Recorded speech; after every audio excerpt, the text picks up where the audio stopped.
Good day, everyone. We are gathered here today to witness the monologue presentation. The character that we are going to portray is Padre Damaso.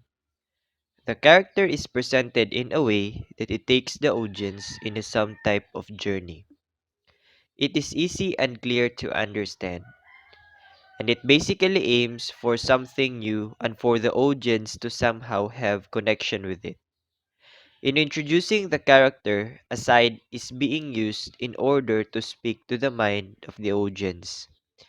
And lastly, the script flows smoothly, not just by pausing and finishing with the audience having unanswered questions. The social relevance of the character that is being portrayed is a fact that this characterization that is used for Padre Damaso also implies a politicized version of reality. In the Noli, Padre Damaso is the prime example of that official colonial realism. As the first person in the novel to speak, his discourse gives us a glimpse of his familiarity with the Philippines. Damaso represents divergence. He is able to clearly delineate the boundaries between the two places. He is not haunted by the same like Ibarra, and is rather unsentimental about Europe in general or Spain in particular. He continues his speech to his compatriot. Padre Damaso takes it as a principle. The colonial system is immutable and any effort to change it defies natural order.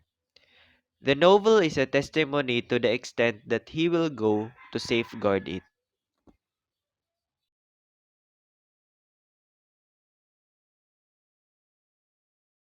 Bago magsimula ang aking misa, ako nga pala si Padre Damaso, ang pinakamagaling na tagapagsalita ng Diyos na walang tutulad sa galing ko. Pasalamat kayo, hulog ako ng langit para iligtas kayo. Kaya kayo mga Indio, matitigas ang ulo ninyo. Magbalik loob kayo sa Diyos. Purihin niyo kung ayaw niyong punta sa impyerno.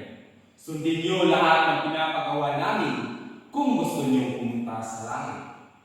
Makinig kayo! Bakit kayo natutulog? Ikaw, bakit hindi ka nakikinig? Sa oras ng aking sermon, ayokong may natutulog. Naintindihan niyo ba?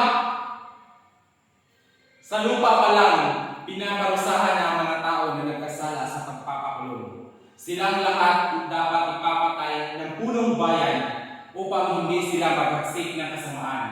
Ang ganyang mga magulang na may ganyang angas nararapat namamatay sa kulungan. Hindi sila dapat naririto. Huwag Ibarra! Huwag! Ibaba mo yan Ibarra! Paumanhin!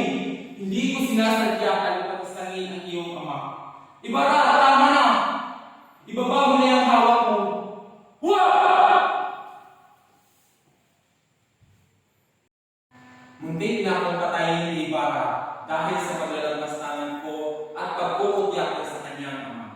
Isa akong tao ni Noli na may ehemplo na hindi dapat tularan dahil sa mga masasamang salitang lumalabas sa aking bibig. Naging handang rin ako sa pagmamahalan nila Maria Clara at Don Crisostomo Ibarra dahil sa pagtutol ko sa kanilang pagmamahalan. Ginawa ako ni Jose Rizal para ipakita ang kanyang pride noon. Ay may mga masasamang ugali na nangahapi ng mga tao. Marami pong salamat. In the novel, Padre Damaso is described as an enemy of Don Rafael Ibarra, a mestizo patriarch who is the father of the novel's protagonist Crisostomo. Damaso is also the biological father of Maria Clara, Crisostomo's sweetheart. With his hatred with Don Rafael, Damaso became hostile to Crisostomo, as evidenced in the novel. Damaso continued to insult Ibarra in a party. The latter host his school and physically attacked the former. As a result, Crisostomo was excommunicated by the Archbishop but was later pardoned by the Captain General. With the attack, Damaso persuaded Maria Clara not to marry Crisostomo. Damaso offered a Spanish man named Linares as Maria Clara's husband, and at the end of the novel, Damaso was transferred to another town, where he later died. So, hi everyone. I'm Alberto B. Macaraig III, and the rule is audience. And I think based what I see from the monologue, I learned the nature of Padre Damaso. Padre Damaso was a brash and arrogant individual, and I think due to the power afforded to him for being a friar, he acted superior to others and was opposed to natives receiving education abroad. This arrogance also came with rudeness, with the man speaking rather roughly, even going so far as to insult the natives of the Philippines at the party of Captain Tiago, a native himself. Despite all this, he did possess a softer side for his daughter, seeing fit to break apart the marriage to Ibarra in order to ensure a better life for her. Padre Damaso represents all typical friars at the time who is shamelessly corrupt and hungry for power. Padre Damaso knows he has received this knowledge through false pretenses.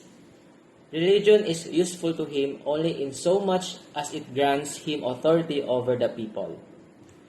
He is the epitome of religious hypocrisy.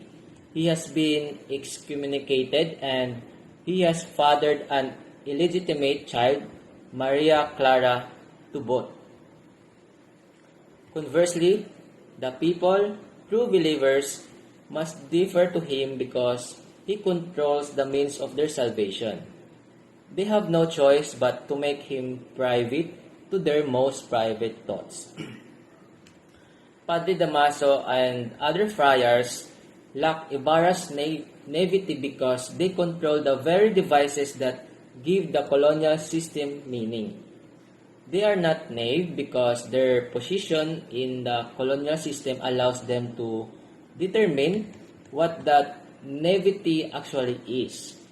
And lastly, Jose Rizal, the national hero, saw the wicked consequences of allowing the church to mess with secular affairs, and so he immortalized the meeting, desolate friar in the character Padre Damaso.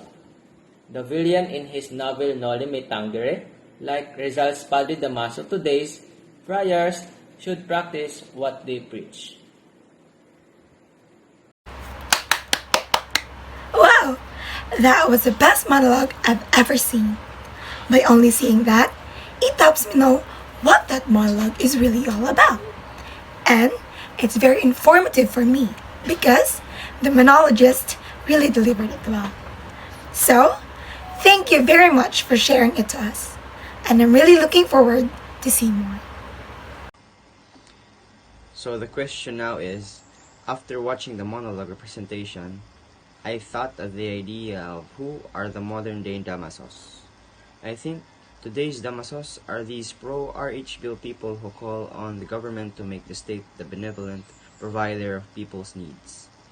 The kind of theocracy during Rizal's time gave the state the power to rule people's lives in the name of God and revelations.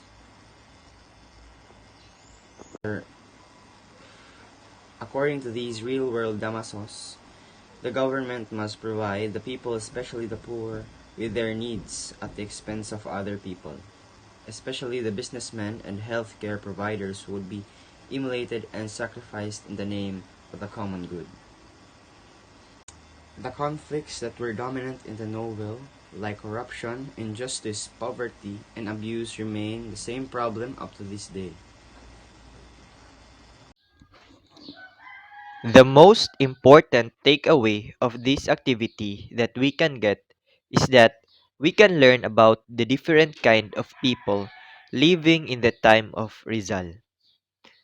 From here, we can get the idea about the movement of Rizal.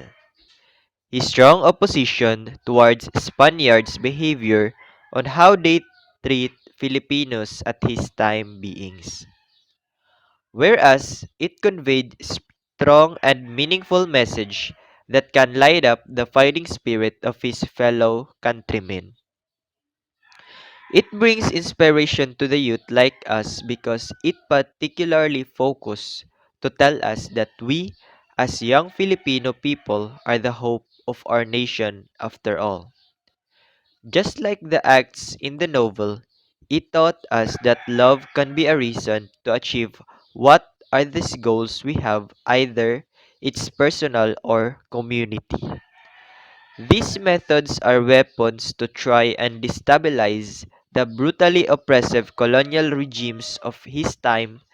That was a great contribution for me and my community nowadays, since it allows us to be open-minded with those controlling vile governments, power, and corrupt activities. We can run on this type of this situation someday that we could be able to solve it as one.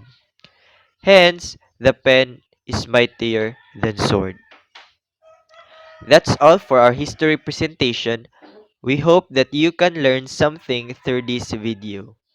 Thank you for listening and watching.